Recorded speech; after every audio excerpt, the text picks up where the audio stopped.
Pour nous, il était de notre devoir, le ministre Mamadou Touré et moi, de visiter les jeunes bénévoles pour la paix. Nous avons formé 6500 jeunes bénévoles.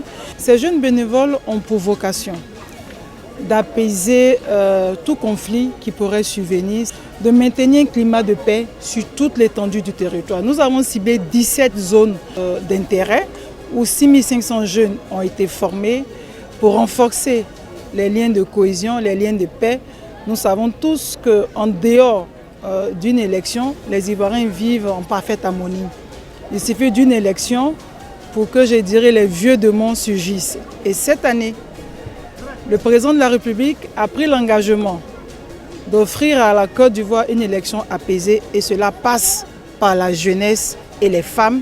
Nous avons visité les médiatrices de paix, nous avons visité les bénévoles, mais nous avons voulu, comme l'a demandé le président de la République, un projet inclusif, et nous avons terminé la visite par l'association des sourds.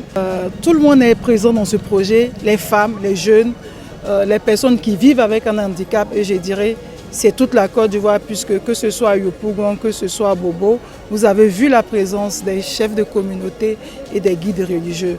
Nous pouvons dire que oui, la Côte d'Ivoire, la nation, prend l'engagement d'avoir un pays en paix, d'avoir une élection apaisée. Nous serons partout dans ces 17 régions, mais pas forcément la ministre ou le ministre. Le moment est parfaitement bien choisi pour parler de paix, pour agir pour la paix, pour renforcer la paix.